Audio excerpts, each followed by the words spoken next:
Hey y'all, it's Amanda, and today we're continuing on with our beginner gardening series, and this is video number 10, bare root plants explained for beginners, what they are and why they're worth it. Okay, so bare root plants can look very intimidating. It's literally like a bag with some soil in it and some kind of clumpy thing in it. They don't look alive, they don't look impressive, and they definitely don't look like the photos on the tag. But bare root plants are one of the smartest, most budget-friendly ways to build a garden, and they are definitely the way I have built my garden over the years. So today I'm explaining exactly what they are, why gardeners love them, and how to succeed with them as a beginner. And remember, this video is part of a 14 video series for beginner gardeners where we are breaking down all the specifics very simply for beginner gardeners. And if you want to watch the rest of those videos, you can wait till the end of this video and there will be a link at the end that will connect you to the playlist of all the beginner gardener videos, all 14 of them. I do want to say I started these at the beginning of January and I should be finishing them up at the mid to third week of February. Video number 14 will be coming out at that time. It definitely took me a few years to really get into bare root plants when I first started gardening. They were extremely intimidating, which is why I decided to devote an entire video to this. Because if I had started utilizing them earlier on, there's no telling where my gardens of the future would be at this point. Okay, so topics we're covering today: what bare root plants actually are, why bare root plants are cheaper, why bare root plants look scary, when bare root plants should be planted, and bare root versus potted plants. Okay, so number one, what are bare root plants? So bare root plants are dormant plants sold without soil around their roots. Dormant means they are asleep. They're hibernating. So they are alive. They just really don't look it at that moment. They're not in the peak of their growth. They're at the very beginning. So what do we want to learn today? Dormant is resting, not dead. So keep that in mind. They are resting, they are sleeping, they are taking a break. They are not dead. Bare root plants are sold when plants are not actively growing. So it's easier to package them. It's easier to ship them. They're smaller. Everything about maneuvering these and getting these to the marketplace to sell is cheaper and easier for the companies. So some common bare root plants that you might see, roses quite frequently are bare roots, fruit trees, perennials. Typically perennials, you're going to see things like bleeding hearts, hostas, dianthus, phlox. There's lots of different things. Shrubs quite frequently are sold bare root. There's a lot of different plants that can be sold bare root. So why do these things even matter, being dormant and not actively growing? So dormant plants handle transplanting better, all right, because they're going to wake up in their new location. So that works really, really great. They're not actively growing. They're not actively seeking nutrients and spreading their roots. So at that time, when you're taking an active plant and you're trying to plant it, you can cause a lot of transplant shock. If you're taking a dormant root, a bare root, and planting it, it takes a little bit for it to wake up. It adjusts quicker into the soil that you're putting it in. So less shock equals stronger establishment. So quite frequently, bare root plants will establish stronger than ones that you buy in a pot. And one of the main reasons of why this all matters is it is less expensive. It is less expensive for companies to sell bare roots, to ship them, to store them, to move and transport them. Almost everything about it is less expensive if they sell them bare root as opposed to in a pot. All right, number two, why bare root plants are cheaper and smarter. So you're paying for the plant, not the soil, not the pot, and not the maintenance. It's just the plant, the roots in this package. You don't have to worry about all the additional soil and fertilizer that a company might need to apply to keep it alive longer in a pot. You don't have to worry about paying for the actual pot. You don't have to worry about paying for the maintenance, how long these nurseries have to store and care for these plants prior to selling them. So what we want to learn about this particular situation: lower costs because of no container. All right. And it seems silly, like, oh, those containers are only, pennies on the dollar. They are, but they add up, especially for nurseries that buy thousands and thousands and thousands of them. Bare root plants also take up less space, which is extremely important, especially in places like big box stores, right? They don't have tons and tons of space. And so having them as bare roots works great. In nurseries, local nurseries and such, a lot of times bare roots for roses take up a lot less space than if they were to actually pot up each of the roses. So some of the benefits that you can get from bare root plants: bigger plants for less money, because although you're only seeing the root system at that point, that root system is probably pretty far along at that point. A nice, beautiful, robust root system.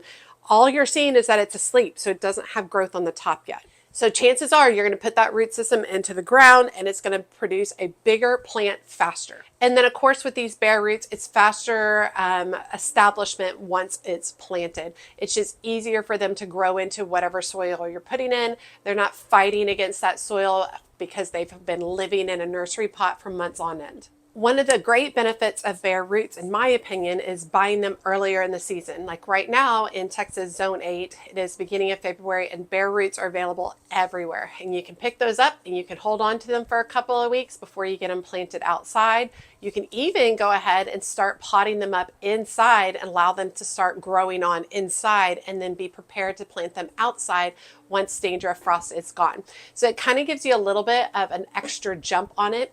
I also feel like you're not battling against a ton of other people. Once spring hits, everybody wants to go buy the pretty. By the time spring hits, you've already got your bare roots and you're already planting them out. All right, number 3 on my list: why bare root plants look scary. And they do look scary. They don't look alive because they're rusty. They look like you're literally buying a bag of tiny bit of soil with a scraggly mutant looking root thing inside. And it's silly because you're looking at it and you're thinking, am I really paying $5 for this? This seems insane. And they're just kind of awkward looking, scary looking. And so a lot of times it's extremely intimidating because you don't really know what you're getting into. So what do we want to learn from these scary looking plants? No leaves doesn't mean dead. Once again, going back to these bare roots, it's really hard to realize that that plant is just resting. It's still alive. It is absolutely still alive. It's just resting and it's waiting for its moment to wake up. It's waiting to be given the soil, the water, and the nutrients it needs to wake up. And so you are the one who supplies those things. Things to look for when you're buying bare roots, because a lot of times they are scary looking, but there's a few things you want to look for. Roots should be white or light in color, light pale yellow, something along those lines. If they are mushy, smell bad, brown, they're rotting, and you do not want that. You want your roots to be firm. You want them to be moist, but not mushy. You also want to look at the crown of the roots. So I'll put up a picture so you can see we have the root system, and then when the roots meet the base of the plant where everything's going to grow from, that is the crown of the plant. And at that crown area, if you're able to see growth, if you're able to see buds or eyes coming up from that crown area, you know that that plant is ready to go, and that's a good one to buy. If you're uncomfortable planting bare roots, that's normal. It's not a failure. And so it can be something that a lot of people worry about. I highly suggest go ahead and giving it a try earlier on. They're inexpensive to try. Just grab a few, try, see what happens. And if it doesn't work out, make changes and try again the next year.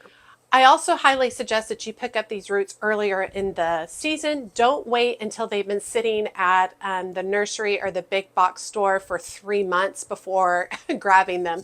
You typically want to get these planted out immediately after the danger of your last frost. So mine are going to be planted out at the end of March. Okay, and then that leads me directly into number 4, when bare root plants should be planted. Timing matters more than speed. Making sure you're putting them out at the correct time with the correct environment and great elements. So, great soil, water, nutrients. That is so much more important than doing it fast. So what we want to learn: plant while dormant.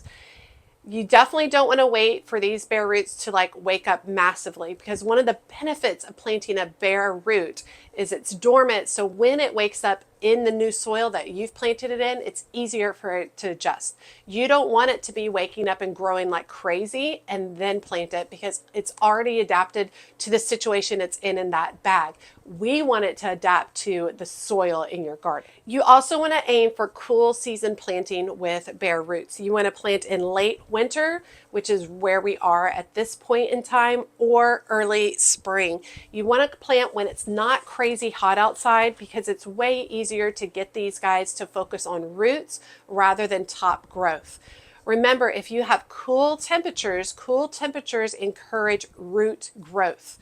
As soon as temperatures get warm, it encourages growth above the soil line. It encourages all the green growth. So when planting these, you want to plant it during cool season so they can spend some time growing roots prior to having to push growth above the soil line. Don't wait too long on planting your bare roots. You don't want dormancy to break, and stress increases the longer you wait.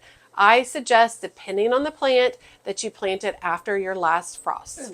Now, there are still some plants you can plant earlier than that. I quite frequently will start mine inside just because I like doing that. I think it's fun.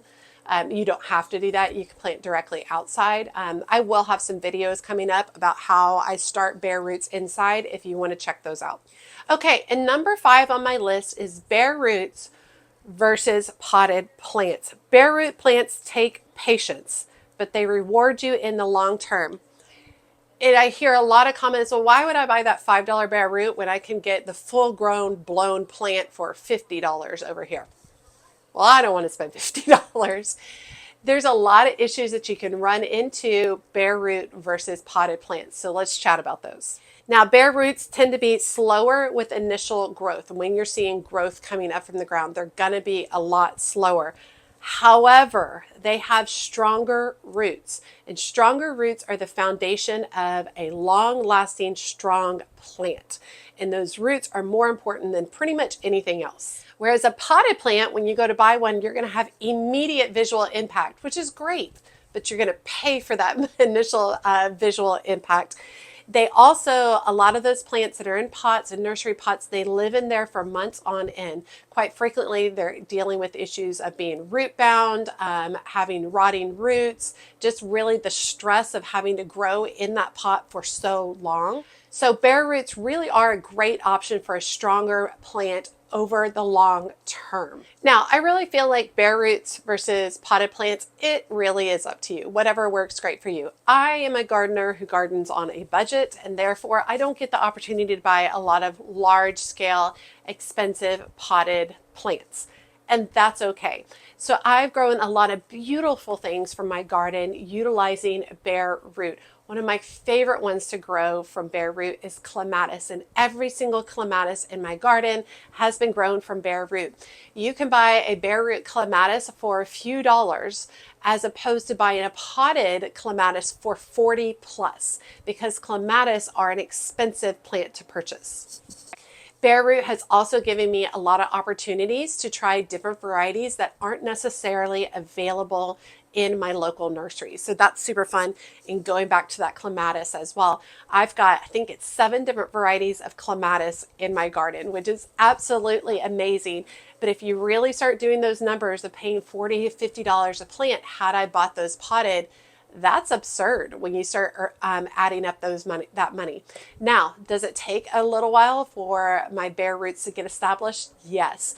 Did it take a couple of years for my clematis to really put on a show? Yes. Was it worth it to me? Absolutely. So let's think about this in general. Bare roots are not harder. They're just different. They're just a different approach to gardening. So I wanted to really kind of chat with y'all about it because you're going to be seeing it all out in the stores now. They're all out everywhere. I've been posting tons of videos shopping at different places, showing all the bulbs and bare roots that are available. They're going to be everywhere right now. So I wanted to make sure we went over this so that when you run into them in the store, you don't feel intimidated right from the bat. Take time, pick up the packages, observe, look, feel what they feel like. read all the descriptions, read how to plant them, read all about them and look at them. And even if you don't buy one in the end, begin to familiarize yourself with this concept of bare roots. Because someday you're going to run across some and you're going to think, you know what? I will start those. I will give those a try. I'm feeling excited about those.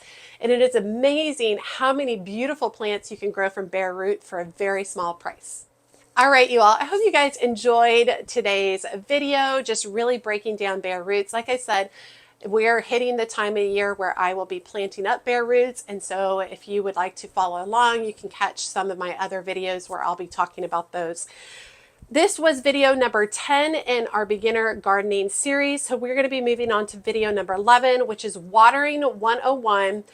How much is too much? And watering is a really big question that I get asked all the time by beginner gardeners because they want to know how much and when to water. So we're going to do a whole video just talking about watering, which I think will be really great.